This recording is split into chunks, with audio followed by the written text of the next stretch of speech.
Hi friends, welcome back to our YouTube channel. Friends, ಎಲ್ಲರೂ ಕೇಳ್ತಾ ಇದ್ದೀರಾ ಯಾವ ಥರ ನೀವು ರೈಟಿಂಗ್ ನೋಟ್ಸ್ ಮಾಡಿದ್ದೀರಾ ತೋರಿಸಿ ಅಂತ.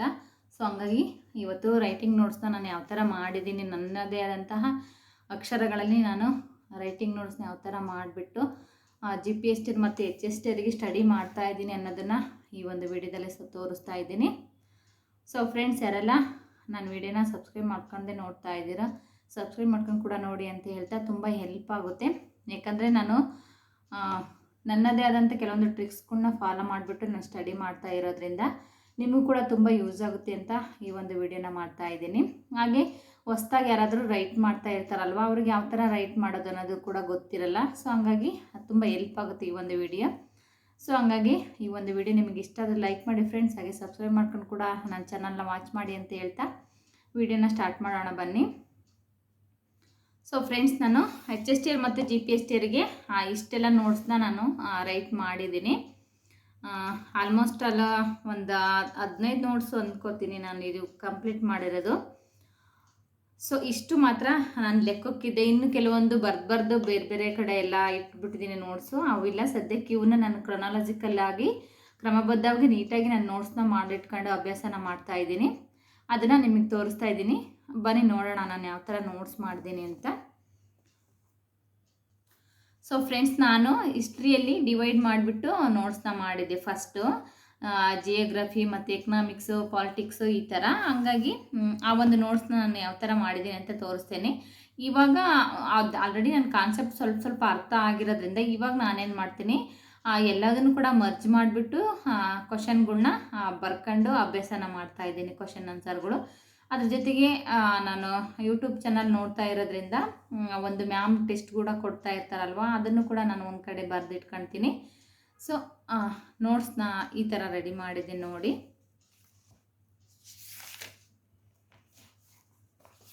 ಇದು ಬಂದುಬಿಟ್ಟು GPST 2017 ನಾನು ಕ್ವಶನ್ ಆನ್ಸರ್ನ ಕೊಟ್ಟಿದ್ರಲ್ವ, ಅವನ್ನ ಬಿಡಿಸಿದ್ದೆ ಈ ನೋಟ್ಸಲ್ಲಿ. ಫಸ್ಟ್ ಟೈಮ್ ಆಲ್ರೆಡಿ ನಾನು ಇದನ್ನು ಬರೆದ್ಬಿಟ್ಟು 1 ಇಯರ್ ಆಗಿದೆ ಅನ್ಕೋತೀನಿ. ಡಿಸ್ಕ್ರಿಪ್ಟಿವ್ ಯಾವ ಥರ ಬಂತು ನನಗೆ ಕಾನ್ಸೆಪ್ಟ್ ಅಷ್ಟು ಗೊತ್ತಿರಲಿಲ್ಲ. ಫಸ್ಟು ಸ್ವಲ್ಪ ಟೆನ್ಷನಲ್ಲಿದ್ದೆ ಯಾವ ಥರ ಬರೆಯೋದಂತ. ಹಂಗಾಗಿ ನಾನು ಒಂದು ಸ್ವಲ್ಪ ಕ್ವಶನ್ಗಳನ್ನೆಲ್ಲ ಕಲೆಕ್ಟ್ ಮಾಡಿಬಿಟ್ಟು ಕ್ವಶನ್ ಪೇಪರ್ನ ಈ ಥರ ನಾನು ನೋಟ್ಸ್ ಮಾಡಿದ್ದೆ ಫಸ್ಟು. ಇದು GPST 2017 ಪ್ರಶ್ನೆ ಪತ್ರಿಕೆ ಆಗಿದೆ. ಇದನ್ನು ನಾನು ಕ್ವಶನ್ ಆನ್ಸರ್ ಈ ಥರ ಮಾಡಿದ್ದೀನಿ ನೋಡಿ. ಈ ಥರ ನನ್ನ ಕ್ವಶನ್ಗಳು ಬರೆದ್ಬಿಟ್ಟು ಬುಕ್ಸಲ್ಲೇ ನೋಡಿಕೊಂಡು ನಾನು ಆನ್ಸರ್ ಬರೆದಿದ್ದೆ.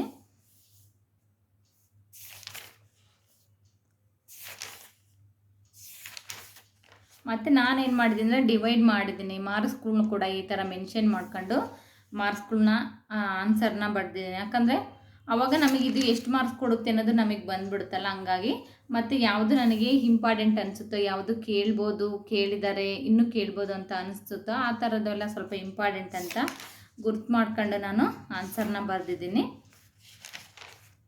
ಇವು ಬಂದುಬಿಟ್ಟು ಕ್ವಶನ್ ಪೇಪರ್ನ ಇಲ್ಲೇ ನಾನು ಬರೆದಿಟ್ಕೊಂಡಿದ್ದೆ. ಯಾಕಂದರೆ ನಾನು ಫೋನಲ್ಲೇ ನೋಡಿ ಬರೆದಿದ್ದೆ, ಅವಾಗ ಯಾವುದು ಪ್ರಿಂಟ್ ತಗೊಂಡಿರಲಿಲ್ಲ. ಹಂಗಾಗಿ ಈ ಕ್ವಶನ್ಗಳ್ನ ನಾನು ಬಿಡಿಸಿ ನೋಟ್ಸ್ನ ಮಾಡ್ಕೊಂಡಿದ್ದೆ. ಇದು ಬಂದುಬಿಟ್ಟು ಕ್ವಶನ್ ಆನ್ಸರಿನ ನೋಟ್ಸ್ ಆಯಿತು. ಇದು ಕೂಡ ಹಿಸ್ಟ್ರಿ ನೋಟ್ಸು. ಇದು ನಾನು ಫಸ್ಟ್ ಟೈಮು ಫೋನಲ್ಲೇ ವಿಡಿಯೋದಲ್ಲಿ ನೋಡಿಬಿಟ್ಟು ಕಲೆಕ್ಟ್ ಮಾಡ್ಕೊಂಡಿದ್ದು. ಆಮೇಲೆ ಗೊತ್ತಾಯಿತು ನನಗೆ ಫೋನಲ್ಲಿ ನೋಡಬಾರ್ದು, ನನ್ನ ಬುಕ್ಸ್ನ ನೀಟಾಗಿ ಓದಬೇಕಂತ. ಹಂಗಾಗಿ ಇವಾಗ ಸ್ವಲ್ಪ ಈ ಒಂದು 6 ಮಂತಿಂದ ನಾನು ಬುಕ್ಸ್ನ ರಿವಿಷನ್ ಮಾಡೋಕ್ಕಿಡ್ದೆ. ಫಸ್ಟ್ ಎಲ್ಲ ಕ್ಲಾಸ್ ಮಾಡ್ತಿದ್ರಲ್ಲ ಯೂಟ್ಯೂಬಲ್ಲಿ, ಅದನ್ನೇ ನೋಡಿ ನಾನು ಈ ಥರ ಕಲೆಕ್ಟ್ ಮಾಡ್ಕೊಂಡು ಬರ್ದೆ. ಇದು ಕೂಡ ತುಂಬ ಚೆನ್ನಾಗಿದೆ, ಒಳ್ಳೊಳ್ಳೆ ಆನ್ಸರ್ಸು. ಮತ್ತು ಇವರು ಕೋಚಿಂಗ್ ಸೆಂಟ್ರಲ್ಲಿ ಕ್ಲಾಸ್ ಮಾಡ್ತಿರ್ತಾರಲ್ಲ, ಅವರು ನೋಟ್ಸ್ಗಳು ನೋಡೋದಾದರೆ ನಾವು ಸ್ವಲ್ಪ ಬ್ರೀಫಾಗಿರ್ತವೆ. ಆಮೇಲೆ 6 to 10 ಇರ್ತಾವಲ್ಲ ಕ್ವಶನ್ ಆನ್ಸರು, ಅದಕ್ಕಿಂತ ಸ್ವಲ್ಪ ಹೊರಗಡೆಯಿಂದ ಹೇಳ್ತಾರಲ್ವ. ಹಂಗಾಗಿ ಅದ್ರ ಜೊತೆಗೆ ಇದನ್ನು ಕೂಡ ನಾವು ರೆಫರ್ ಮಾಡಿದ್ವಿ ಅಂದರೆ ಎಲ್ಲೂ ಕೂಡ ಕ್ವಶನ್ ಆನ್ಸರ್ ಮಿಸ್ ಆಗಲ್ಲ ಅನ್ನೋದಕ್ಕೋಸ್ಕರ ಈ ಥರ ನಾನು ಕಲೆಕ್ಟ್ ಮಾಡಿ ಇಟ್ಕೊಂಡು ಬರ್ತಿದ್ದೀನಿ. ಇದೆಲ್ಲ ಬಂದ್ಬಿಟ್ಟು ಹಿಸ್ಟ್ರಿದೇ ಆಯಿತು ಪಾಯಿಂಟ್ಸು ನೋಟ್ಸು. ಇದು ಪಾಯಿಂಟ್ಸ್ ನೋಟ್ಸ್ ಆಗಿರುತ್ತೆ. ಇದು GK ನೋಟ್ಸು ನಂದು. ಇದು GKಗೆ ಸಂಬಂಧಪಟ್ಟಂತೆ ನಾನು ನೋಟ್ಸ್ನ ಮಾಡಿಟ್ಕೊಂಡಿದ್ದೀನಿ. ಇದು GKಗೆ ಏನೆಲ್ಲ ಸಂಬಂಧಕ್ಕೆ ಬರುತ್ತೋ, ಅದಕ್ಕೆ ಏನಾದರೂ ಸಂಬಂಧಪಟ್ಟಂಥ ವಿಷಯಗಳು ನನಗೆ ಸಿಕ್ತು ಅಂದರೆ ಇವನ್ನ ಈ ಥರ ಕ್ವಶನ್ಗಳು ಬರೆದ್ಬಿಟ್ಟು ನಾನು ಆನ್ಸರ್ನ ಈ ಥರ ನೋಟ್ಸ್ ಮಾಡಿದ್ದೀನಿ. GKಗೆ ಸಂಬಂಧಪಟ್ಟಂತೆ ನೋಟ್ಸ್ ಆಯಿತು.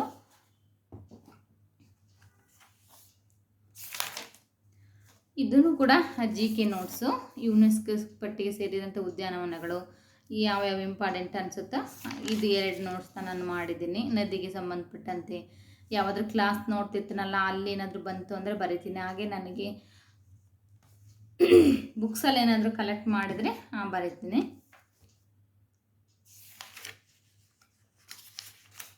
ಇದು ಬಂದ್ಬಿಟ್ಟು ನಂದು ರೈಟಿಂಗ್ ನೋಟ್ಸ್ ಆಗಿರುತ್ತೆ. ಸೋಷಿಯಲ್ಲು, ಪೋರ್ಚುಗೀಸರ ಅವನತಿಗೆ ಕಾರಣಗಳು ಯಾವುವು ಅಂತ ಕ್ವಶನ್ ಹಾಕಿದ್ದೀನಿ ನೋಡ್ರಿ.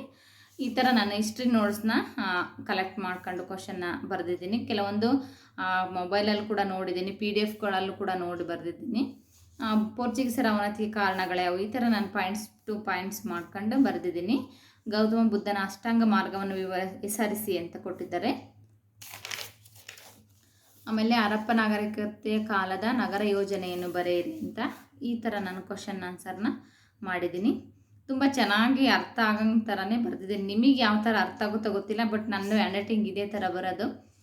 ಸೊ ಇನ್ನೂ ಸ್ವಲ್ಪ ಇಂಪ್ರೂವ್ ಆಗಿದೆ, ಪರವಾಗಿಲ್ಲ. ಯಾಕಂದರೆ ಬರಿತಾ ನಮಗೆ ಹ್ಯಾಂಡ್ ರೈಟಿಂಗ್ ತುಂಬ ಇಂಪ್ರೂವ್ಮೆಂಟ್ ಆಗುತ್ತೆ. ಸೊ ಹಂಗಾಗಿ ಇವೆಲ್ಲ ಕ್ವಶನ್ ಆನ್ಸರ್ನ ನಾನು ಬಿಡಿಸಿದ್ದೀನಿ. ಹಿಸ್ಟ್ರಿ ಮತ್ತು ಎಕನಾಮಿಕ್ಸ್ ಇವಷ್ಟು ಕ್ವಶನ್ಗಳು ಕೂಡ ಇದರಲ್ಲಿ ಮರ್ಜ್ ಆಗಿದ್ದಾವೆ. ಸೇಮ್ ಇದು ಟೆಸ್ಟ್ ಕೊಡ್ತಿದ್ರಲ್ಲೋ ಟೀಚರ್ ಮ್ಯಾಮು ನಮಗೆ, ಆ ಒಂದು ಟೆಸ್ಟನ್ನು ನಾನು ಇದರಲ್ಲಿ ರೈಟಿಂಗ್ ಮಾಡಿದ್ದೀನಿ. ಮತ್ತು ನಾನು ಇಲ್ಲಿ ಡಿವೈಡ್ ಮಾಡಿದ್ದೀನಿ ನೋಡಿರಿ. 40 ಪದಗಳ ಉತ್ತರಗಳು, 40 ಪದಗಳ ಉತ್ತರ 4 ಅಂಕಗಳು ಕೊಡುತ್ತೀವಿ ಒಂದು ಕ್ವಶನ್ಸು. ಈ ಥರ ಮಾಡಿಬಿಟ್ವಿ ಅಂದರೆ ನಮಗೆ ಚೆನ್ನಾಗಿ ಓದೋಕ್ಕೆ ಇಂಟ್ರೆಸ್ಟ್ ಬರುತ್ತೆ ಮತ್ತು ರೈಟಿಂಗು ಕೂಡ ಇಂಪ್ರೂವ್ಮೆಂಟ್ ಆಗುತ್ತೆ. ಅದಕ್ಕೋಸ್ಕರ ನಾನು ಈ ಥರ ನೋಟ್ಸ್ನ ಮಾಡಿಟ್ಟಿದ್ದೀನಿ. ಇದು ಕೂಡ ಸೋಷಿಯಲ್ ನೋಟ್ಸ್. ಅವೆಲ್ಲ ಕಂಪ್ಲೀಟ್ ಆದಮೇಲೆ ನಾನು ಇದನ್ನು ಬರೆದಿದ್ದೀನಿ.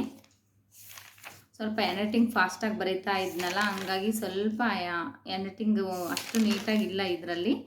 ಬಟ್ ಟೈಮಿಂಗ್ಸ್ ಮೇಂಟೈನ್ ಮಾಡೋದ್ರಿಂದ ಪರವಾಗಿಲ್ಲ ಅಂತ ಎಲ್ಲರಿಗೆ ಅರ್ಥ ಆದರೆ ಸಾಕು ಅಂತ ನಾನು ಈ ಥರ ಅಭ್ಯಾಸನ ಮಾಡ್ತಾ ಇದ್ದೀನಿ. ಅದಿಷ್ಟು ನೋಟ್ಸ್ ಆಯಿತು. ಇದು ಕೂಡ ಹಿಸ್ಟ್ರಿ ಟೆಸ್ಟ್ ನೋಟ್ಸು. ಇದೊಂದು ಎಲ್ಲವೂ ಕೂಡ ಈ ಥರ ಪ್ರಾಕ್ಟೀಸ್ ಮಾಡಿದ್ದೀನಿ ನಾನು. ಕ್ವಶನ್ ವಿತ್ ಆನ್ಸರ್ ಎಲ್ಲದನ್ನು ಕೂಡ ಈ ಥರ ನಾನು ಫಸ್ಟ್ ಟೈಮ್ ಈ ಥರ ಬ್ರೀಫಾಗಿ ಬರೆದಿದ್ದೀನಲ್ವಾ. ಇವಾಗ ನಾನು ಮತ್ತೆ ಪ್ರಾಕ್ಟೀಸ್ ಮಾಡ್ಬೇಕಾದ್ರೆ ಇದನ್ನು ಪಾಯಿಂಟ್ಸ್ ಟು ಪಾಯಿಂಟ್ಸು ಸ್ವಲ್ಪ ಸಣ್ಣದಾಗಿ ಬರೀತೀನಿ. ಹಾಗೆ ಇವಾಗ ಏನು ಮಾಡ್ಬೇಕು ಅಂದ್ಕೊಂಡಿದ್ದೀನಿ ಅಂದರೆ ಫುಲ್ ವೈಟ್ ಬೇಡ, ಅನ್ರೂಲ್ಡ್ ಬೇಡ, ರೂಲ್ಡ್ ಎಕ್ಸಸೈಸಲ್ಲೇ ಟೆಸ್ಟನ್ನ ಅಟೆಂಡ್ ಮಾಡೋದು, ಹಾಗೆ ಬರೆಯೋದು ಟ್ರೈ ಮಾಡೋಣ ಅಂತ. ಯಾಕಂದರೆ ಎಕ್ಸಾಮಲ್ಲೂ ಕೂಡ ನಮಗೆ ರೂಲ್ಡೇ ಬರೋದ್ರಿಂದ ಅಲ್ಲಿ ಸ್ವಲ್ಪ ಹ್ಯಾಂಡ್ ರೈಟಿಂಗ್ ಆ ಕಡೆ ಈ ಕಡೆ ಹೋಗ್ಬೋದು. ಮತ್ತು ಸ್ಪೆಸಿಫಿಕ್ಕಾಗಿ ಆನ್ಸರ್ನ ಬರೀಬೇಕು ಅಂತ ನಮಗೆ ಇನ್ನು ಮುಂದೆ ಸ್ವಲ್ಪ ಪ್ರಾಕ್ಟೀಸ್ ಮಾಡೋಕ್ಕೋಸ್ಕರ ಈ ಥರ ನಾನು ರೂಲ್ಡ್ ಎಕ್ಸಸೈಸಲ್ಲೇ ಇನ್ನು ಮುಂದೆ ಪ್ರಾಕ್ಟೀಸ್ ಮಾಡೋಣ ಅಂತ ನೋಟ್ಸ್ ಮಾಡ್ತಾ ಇದ್ದೀನಿ. ನೋಡಿ ಎಷ್ಟು ನೋಟ್ಸ್ ಬರೆದಿದ್ದೀನಿ ಅಂದರೆ ನನಗೇನೆ ಬರೆದು ಸಾಕಾಯ್ತು ಬಿಡ್ರಿ. ಯಪ್ಪ, ಎಷ್ಟು 1 ವರ್ಷದಿಂದಲೂ ನಾನು ಪ್ರಯತ್ನ ಮಾಡ್ತಾ ಇದ್ದೀನಿ, ಇನ್ನೂ ಕೂಡ ಮುಗಿಯೋದೇ ಇಲ್ಲ. ಇದು ಅಷ್ಟು ಬ್ರೀಫಾಗಿ ಇದೆ ಸೋಷಿಯಲ್ಲು, ಹಾಗೆ GK ಎಲ್ಲ. ಇವಾಗಂತೂ ಸ್ವಲ್ಪ ಇದನ್ನು ಒಂದು 50% ನಾನು ಓದಿದ್ದೀನಿ ಅಂತ ಮನಸ್ಸಿಗೆ ಬಂದರೂ ಕೂಡ ಇನ್ನು ಎಲ್ಲ ಪೇಪರ್ಗಳು ಓದೋಕ್ಕೆ ಟೈಮ್ ಕೂಡ ಸಿಗುತ್ತೆ. ಈಗ ಕಂಪ್ಯೂಟರು ಮತ್ತು GKಗೆ ಸಂಬಂಧಪಟ್ಟಂತೆ ಇನ್ನೆಲ್ಲ ಪೇಪರ್ಗಳು ಯಾವ್ಯಾವ ಬರ್ತಾವೆ ಅವನ್ನ ಓದೋಕ್ಕೆ ಇನ್ನು ಮುಂದೆ ಸ್ವಲ್ಪ ಈಸಿ ಆಗುತ್ತೆ ಅಂತ ಪರವಾಗಿಲ್ಲ ಒಂದು ರೇಂಜಿಗೆ ಒಂದು ಸೋಷಿಯಲ್ನ ಕವರ್ ಮಾಡಿದ್ದೀನಿ. ಇನ್ನು ಮುಂದೆ ಏನು ಮಾಡ್ತೀನಿ ಅಂದರೆ ಎಲ್ಲ ಪ್ರಾಕ್ಟೀಸ್ ಮಾಡ್ಕೊಳ್ತಾ ರೈಟಿಂಗ್ ಜೊತೆಗೆ GK ಪೇಪರ್ಗೂ ಕೂಡ ಸ್ಟಡಿ ಮಾಡ್ತೀನಿ. ಇದು ಬಂದ್ಬಿಟ್ಟು ನಂದು ಸೈಕಾಲಜಿ ನೋಟ್ಸು. ಇಲ್ಲಿ ವರ್ತನ ಪಂಥ ಇಲ್ಲಿ ಯಾರ್ಯಾರು ಬರ್ತಾರೆ ಅಂತ. ಇದು ಗೆಸ್ಟಾಲ್ ಪಂಥದ ಬಗ್ಗೆ ಏನೇನು ಹೇಳಿದೆ ವಿಷಯಗಳು, ಮತ್ತು ಮನೋವಿಶ್ಲೇಷಣಾ ಪಂಥ. ಈ ಥರ ನಾನು ಪಾಯಿಂಟ್ಸ್ನ ಮಾಡ್ಕೊಂಡು ಬರಿತಾ ಇದ್ದೀನಿ. ಕೆಲವರು ಇದಕ್ಕಿಂತ ತುಂಬ ಚೆನ್ನಾಗಿ ಪಾಯಿಂಟ್ಸ್ ಮಾಡ್ಕೊಂಡು ನೋಟ್ಸ್ನ ಮಾಡಿರ್ತಾರೆ. ಬಟ್ ನನಗೆ ಎಷ್ಟಾಗುತ್ತೋ ಅಷ್ಟನ್ನು ನಾನು ಮಾಡ್ಕೊಂಡಿದ್ದೀನಿ, ನನಗೆ ಹೆಂಗೆ ಅರ್ಥ ಆಗುತ್ತೋ ಆ ಥರ. ಬಟ್ ನಿಮಗೂ ಕೂಡ ತುಂಬ ಎಲ್ಪ್ ಆಗ್ಬೋದು ಅಂತ ನಾನು ಈ ಥರ ವೀಡಿಯೋನ ಮಾಡ್ತಾಯಿದ್ದೀನಿ, ನೀವು ಶೇರ್ ಮಾಡ್ತಾಯಿದ್ದೀನಿ ಅಷ್ಟೇ. ಸೈಕಾಲಜಿ ಯಾವ ಥರ ನೋಟ್ಸ್ ಮಾಡಿದ್ದೀರಂತ ಕೇಳ್ತಾಯಿದ್ರು ಮೊನ್ನೆ, ಅದಕ್ಕೋಸ್ಕರ ಈ ಥರ ತೋರಿಸ್ತಾ ಇದ್ದೀನಿ ನಿಮಗೆ ಸೈಕಾಲಜಿ ನೋಟ್ಸ್ನು ಕೂಡ. ಉತ್ತರ ಬಾಲ್ಯಾವಸ್ಥೆ, ಪೂರ್ವ ಬಾಲ್ಯಾವಸ್ಥೆ ಲಕ್ಷಣಗಳೇನು, ಈ ಟೈಮಲ್ಲಿ ಮಗು ಏನೇನು ಮಾಡುತ್ತೆ ಅನ್ನೋದನ್ನು ನಾವು ಒಂದು ಸ್ವಲ್ಪ ಪಾಯಿಂಟ್ಸ್ ಮಾಡಿಬಿಟ್ಟು ನಾನು ಬರೆದಿದ್ದೀನಿ. ಈ ಥರ ಬರೆದ್ವಿ ಅಂದರೆ ನಮಗೆ ಚೆನ್ನಾಗಿ ನೆನಪುಳಿತೆ ಅನ್ನೋದಕ್ಕೋಸ್ಕರ. ಇದು ಸೈಕಾಲಜಿ ನೋಟ್ಸ್ ಆಯಿತು.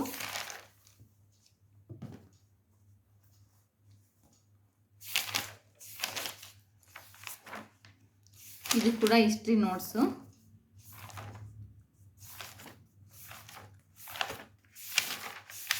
ನೋಡಿ ಎಷ್ಟು ಬರೆದಿದ್ದೀನಿ ಅಂದರೆ ನನಗೇ ಗೊತ್ತಿದೆ. ಆ ಪೆನ್ನಂತೂ ಎಷ್ಟು ಖಾಲಿಯಾಗಿದ್ದಾವಪ್ಪ, ನನಗಂತೂ ಗೊತ್ತೇ ಇಲ್ಲ, ಅಷ್ಟು ರೈಟ್ ಮಾಡಿದ್ದೀನಿ. ಇವಾಗ ಇಷ್ಟೆಲ್ಲ ಮುಗಿದಾದ್ಮೇಲೆ ಒಂದು ಹಂತಕ್ಕೆ ಬಂದಿದ್ದೀನಿ ಅಂತ ಫೀಲ್ ಆಗ್ತಾಯಿದೆ ನನಗೆ. ಎಕ್ಸಾಮಿಗೆ ಓದ್ತಾ ಇದ್ದೀನಿ ಅಂತ ಇವಾಗ ನನಗೆ ಫೀಲ್ ಆಗ್ತಾಯಿದೆ. ಅಷ್ಟು ಟೈಮ್ ಹಿಡಿತು ನನಗೆ. ಅಷ್ಟು ಸುಲಭ ಅಲ್ಲ ಒಂದು ಎಕ್ಸಾಮಿಗೆ ಬಗ್ಗೆ. ನಾವು ಒಂದು ಎಕ್ಸಾಮಿಗೆ ಕೂತು ಓದ್ತೀವಿ ಅಂದರೆ ಅಷ್ಟು ಸುಲಭದ ಮಾತು ಅಲ್ಲವೇ ಅಲ್ಲ ಬಿಡಿ. ಅದಕ್ಕೆ ಯಾರು ಸಕ್ಸಸ್ ಆಗಿರ್ತಾರೋ ಅವ್ರಿಗೆ ಒಂದು ದೊಡ್ಡ ನಮಸ್ಕಾರ ಹೇಳಲೇಬೇಕಾಗುತ್ತೆ. ಅಷ್ಟು ಚೆನ್ನಾಗಿ ಪ್ರಯತ್ನ ಮಾಡಿರ್ತಾರೆ ಅವರು.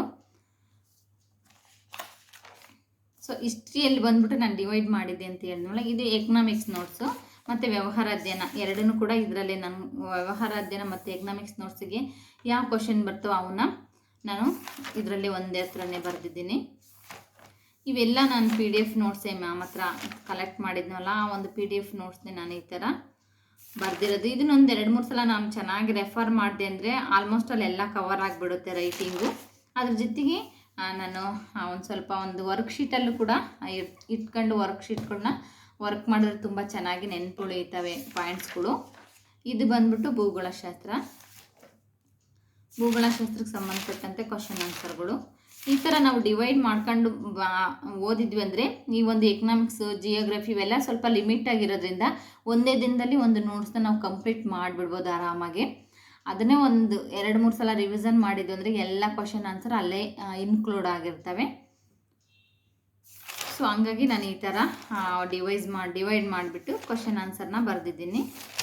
ಇದು ಬಂದುಬಿಟ್ಟು ಜಿಯೋಗ್ರಫಿ ಆಯಿತು. ನೋಡಿ ಒಂದೊಂದು ನೋಟ್ಸ್ ಮುಗಿಸೋ ಅಷ್ಟೊತ್ತಿಗೆ ನಂದು ಒಂದೊಂದು ವಾರನೇ ಹಿಡಿತು ಬಿಡ್ರಿ. ಒಂದು ದಿನದಲ್ಲಿ ಒಂದು 20-30 ಶೀಟನ್ನ ನಾನು ಮುಗಿಸ್ತಾ ಇದ್ದೆ. ಇದು ಬಂದುಬಿಟ್ಟು ಸಮಾಜಶಾಸ್ತ್ರ. ಇದು ಸೋಷಿಯಾಲಜಿಗೆ ಸಂಬಂಧಪಟ್ಟಂತೆ ಯಾವೆಲ್ಲ ಕ್ವಶನ್ಗಳು ಕೇಳ್ಬೋದು ಅಂತ. ಇದನ್ನು ನಾನು ಒಂದು ಸಲ ರೆಫರ್ ಮಾಡಿದೆ ಅಂದರೆ ಆರಾಮಾಗಿ ನನಗೆ ರೈಟಿಂಗಲ್ಲಿ ತುಂಬ ಯೂಸ್ ಆಗುತ್ತೆ. ಅದಕ್ಕೋಸ್ಕರ ನಾನು ಈ ಥರ ಪ್ರಾಕ್ಟೀಸ್ ಮಾಡಿದ್ದೀನಿ. ನನ್ನ ಮಗಳು ಸ್ವಲ್ಪ ತಗೊಂಡು ಬರೀಬೇಕಾದ್ರೆ ಈ ಥರ ಎಲ್ಲ ಮಾಡಿರ್ತಾಳೆ. ಏನೋ ಒಂಥರ ಖುಷಿ ಅನಿಸುತ್ತೆ ನನಗೆ ಇವೆಲ್ಲ ನೋಡಿದ್ರೆ ಇಷ್ಟೆಲ್ಲ ಬರೆದ್ನ ನಾನು ಅಂತ ಅನಿಸುತ್ತೆ. ಹಂಗಾಗಿ ಒಂದು ಕೆಲಸನ ನಾವು ನೀಟಾಗಿ ಮಾಡಿದ್ವಿ ಅಂದರೆ ಅದನ್ನೆಲ್ಲ ಮುಗಿಸಿದಾದ್ಮೇಲೆ ಒಂದು ಸಮಾಧಾನ ಇರಬೇಕು ನಮಗೆ. ಅದೇ ಥರ ಇವಾಗ ನಾವು ಯಾವ ಥರ ಸ್ಟಡಿ ಮಾಡ್ತಾ ಇದ್ದೀವೋ ಈ ಒಂದು ಅಭ್ಯಾಸ ಅನ್ನೋದು ನಮಗೆ ಒಂದು ಯಶಸ್ಸನ್ನು ತಂದುಕೊಟ್ಟಾಗಲೇ ನಾವು ಅದಕ್ಕೆ ಒಂದು ತೃಪ್ತಿ ಬರೋದಲ್ವ, ಆ ಥರ. ಸೊ ಇದು ಒಂದು ಬಂದುಬಿಟ್ಟು ಹಿಸ್ಟ್ರಿ ಕ್ವಶನ್ ಆನ್ಸರು. ಹಿಸ್ಟ್ರಿ ಅಂತೂ ಮುಗಿಯೋದೇ ಇಲ್ಲ ಬಿಡಿ. ಎಷ್ಟು ಕ್ವಶನ್ಗಳು ಹಿಸ್ಟ್ರಿಗೆ ಸಂಬಂಧಪಟ್ಟಂತೆ ಓದಿದ್ರು ಕೂಡ ಇನ್ನೂ ಓದಬೇಕು ಅನ್ನೋಷ್ಟು ವಿಷಯನೇ ಉಳಿಯುತ್ತೆ. ಅಷ್ಟು ಡೀಪಾಗಿದೆ ಹಿಸ್ಟ್ರಿಗೇ ಒಂದು 4-5 ಕ್ವಶನ್ ನೋಟ್ ಬುಕ್ ಆಗಿದ್ದೇವೆ ನಾವು ಹಿಸ್ಟ್ರಿಗೆ ಸಂಬಂಧಪಟ್ಟಂತೆಯೇ. ಇದೆಲ್ಲ ಹಿಸ್ಟ್ರಿ ನೋಟ್ಸು. ಇದು ಹೋದ ವರ್ಷ ಬರೆದಿರೋದು. ಇದು ಅವಾಗಿಂದಲೂ ನಾನು ಬರೆಯೋಕ್ಕೆ ಪ್ರಯತ್ನವನ್ನು ಮಾಡ್ತಾನೆ ಇದ್ದೀನಿ. ನಾನು ಒಂದ್ಸಲ ಹಿಂಗೆ ಮ್ಯಾಪ್ ರೀಡಿಂಗ್ ಮಾಡಿಬಿಡ್ತೀನಿ. ಈಗ ಕೆಲವೊಂದು ಪ್ಲೇಸ್ ಎಲ್ಲೆಲ್ಲಿ ಬರ್ತಾವೆ ಅಂತ ಗೊತ್ತಾಗಲ್ಲ ಅಲ್ವಾ. ಇವಾಗ ಈ ಥರ ಮ್ಯಾಪ್ಗಳು ಬರ್ಕೊಂಡು ಪಾಯಿಂಟ್ ಮಾಡಿ ಬರೆದ್ಬಿಟ್ವಿ ಅಂದರೆ ಚೆನ್ನಾಗಿ ನನಗೆ ತಲೆಗೆ ಉಳಿಯುತ್ತೆ ಅನ್ನೋದಕ್ಕೋಸ್ಕರ ನನಗೆ ಯಾವ ಥರ ಈಸಿ ಆಗುತ್ತೋ ಆ ಥರ ನಾನು ನೋಟ್ಸ್ನ ಮಾಡಿದ್ದೀನಿ. ಸೊ ಫ್ರೆಂಡ್ಸ್, ನಿಮಗೂ ಈ ಒಂದು ವಿಡಿಯೋ ತುಂಬ ಇಷ್ಟ ಆಗಿದೆ ಅನ್ಕೋತೀನಿ, ಮತ್ತು ತುಂಬ ಯೂಸ್ಫುಲ್ಲು ಕೂಡ ಅನ್ಕೋತೀನಿ. ಯಾಕಂದರೆ ರೈಟಿಂಗ್ ಅನ್ನೋದು ತುಂಬಾ ಇಂಪಾರ್ಟೆಂಟು. ಇದ್ರ ಜೊತೆಗೆ ನಾನು ಇವಾಗ ನೆಕ್ಸ್ಟ್ ಕನ್ನಡ ಮತ್ತು ಇಂಗ್ಲೀಷ್ನೂ ಕೂಡ ರೈಟಿಂಗ್ ಪ್ರಾಕ್ಟೀಸ್ ಮಾಡಬೇಕು. ಅದನ್ನು ಯಾವ ಥರ ಮಾಡ್ತೀನಿ ಅಂತ ನಿಮ್ಮ ಹತ್ರ ಶೇರ್ ಮಾಡ್ಕೊತೀನಿ. ಸೊ ಫ್ರೆಂಡ್ಸ್, ಈ ಒಂದು ವಿಡಿಯೋ ನಿಮಗೆ ಖಂಡಿತ ಇಷ್ಟ ಆಗಿರುತ್ತೆ ಅನ್ಕೋತೀನಿ. ಈ ಒಂದು ವಿಡಿಯೋ ನಿಮಗೆ ಇಷ್ಟ ಆದರೆ ಲೈಕ್ ಮಾಡಿ ಅಂತ ಹೇಳ್ತಾ ನೆಕ್ಸ್ಟ್ ವಿಡಿಯೋದಲ್ಲಿ ಸಿಗ್ತೀನಿ. ಬಾಯ್, ಟೇಕ್ ಕೇರ್.